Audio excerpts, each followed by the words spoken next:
So, dito. Oh, paano ulit yun? Paano ko sinimulan? Ulitin ko lang kit eh. So, ends of a diameter. That means na nasa dulo sila ng circle. Nandito yan, nandito yan. Tapos, since ends of a diameter, magka-diretso sila. Ngayon, kailangan natin makuha yung, what you call it? Kailangan natin makuha yung center of the circle, which is C. Tapos, blank na yan, blank. Tapos, yung radius. And, para makuha yan, kailangan muna natin makuha si center. So, pinakamadaling way para simulan, ilagay muna yung mga variable. Halimbawa, ganyan. Then, gamitin yung distance formula. Distance formula is let d Mga is kapatid, equal please, to tanong ko lang sa, yung sa given, okay lang ba magbaliktad yun or kailangan na ganyan? pwede mong mapagbaliktad. Kapag ganto, kahit anong ikot 'yan, basta minus yung importante. Okay, thank you po. Pero dapat plus pa rin 'yan. So y1 minus y2. Kahit anong ikot 'yan nandito banda, yung ganyan. Basta may minus. So, kung susundin yung formula na 'yan, mangyayari um x1 is equal to 2, x2 negative 2,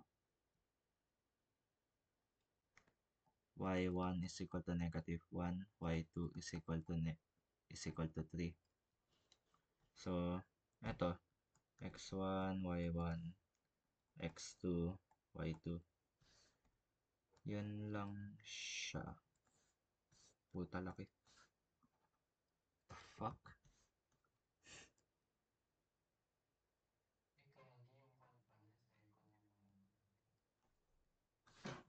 So, yan. Um, so, since nagawa na natin yan, next naman ay i-calculate na natin. So, d is equal to square root of x1. X1 is 2 minus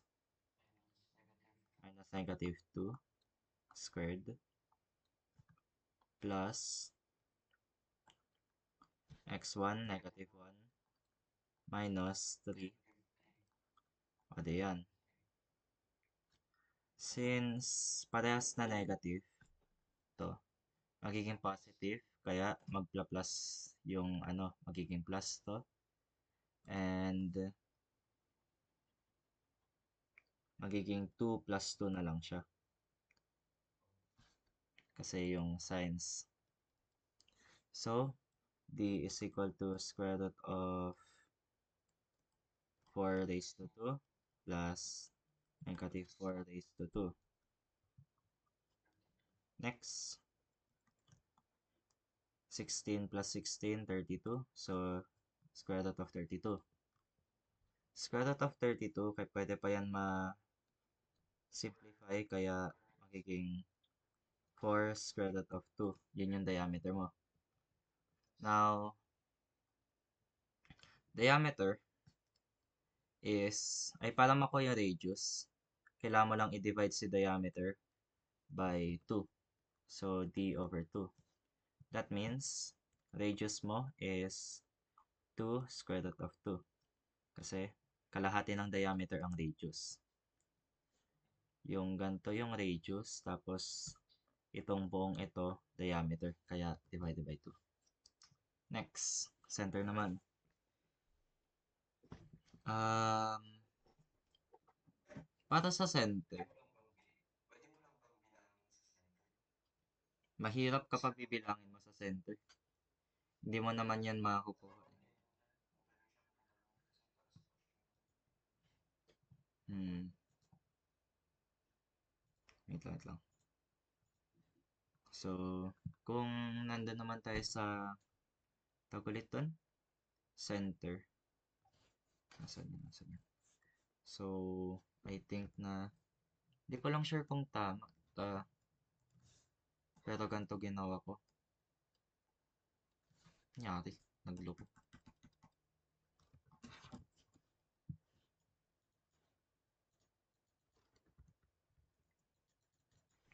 Gago, naghang yung game. Yung game. Naghang yung game. Kupal. Ayos-ayos na nga eh.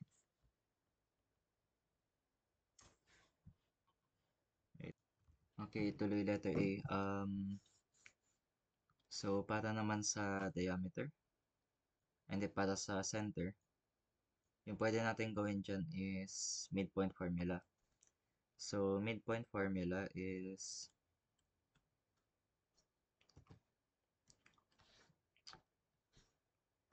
M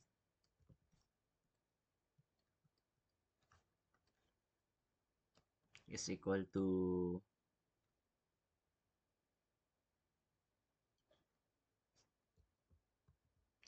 x1 plus x2 over 2 tapos y1 plus y2 over 2.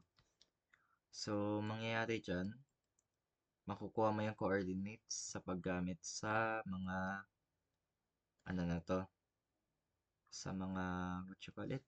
Sa mga coordinate na to. So, kapag ipa-plug in natin yan, 2 minus 2 over 2, negative 1, 3, ay hindi, negative 1 plus 3 over 2. So, we get center of the circle,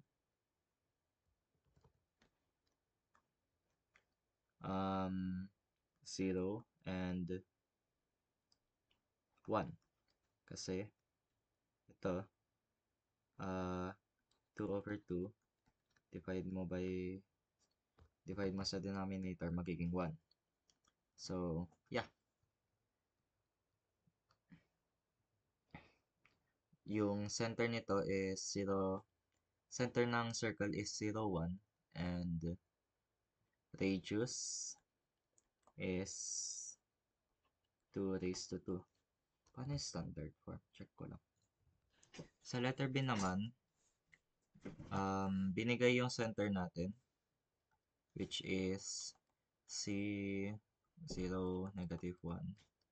Tapos, binigyan din tayo ng parang, I think, yung dulo. So, if titignan natin yung circle, nandito tayo. Tapos, ito yung isa. That means na 0, 5 over 4. Tapos, 0, negative 1. I think gagamitin ulit dito yung distance formula. Kasi gusto mo makita yung distance between that. Okay? Kaya para makuha yung radius, distance formula lang yung kailangan natin. Kasi you just want to get the distance between this and that eh. So distance formula, as usual, x sub 1 plus x sub 2 squared. Ay, never mind. Minus pala siya. Tapos, y sub 1 minus y sub 2 squared din. And, ito. Napunta sa eraser. So, substitution na. Mangyayari dyan ay square root of x is 0. Yung isa pang x 0, o di 0 na yan. Plus y, negative 1, minus 5 over 4 raised to 2. titira dyan ay, kung gagawin mo yung fraction, negative 4 over 4, o di, d is equal to square root of negative, ay, d is equal to, um, negative 9 over 4 squared. Tapos kapag square mo, magiging Wait, wait, wait. 81 over 16. Ano yun? Ba't may negative 4 over something? Then, magiging, Bakit? para mapag-addition mo ngayon siya, i-add mo yung fraction and ano. So, since negative 1 siya, tapos negative 5 over 4, ita-times mo yung, kasi parang 1 over 1 yan eh, kapag negative 1. Ita-times mo si 4 dito, kaya naging 4, tapos ita-times mo din si 4 dito. Kaya ganyan. So, distance, or in this case, so yung distance natin magiging 9 over 4. And yan na rin yung radius natin. Kasi yung distance between this is already the radius kasi wala na yung pa dito eh. Yung nandito. Kaya radius na natin yung 9 over 4. So,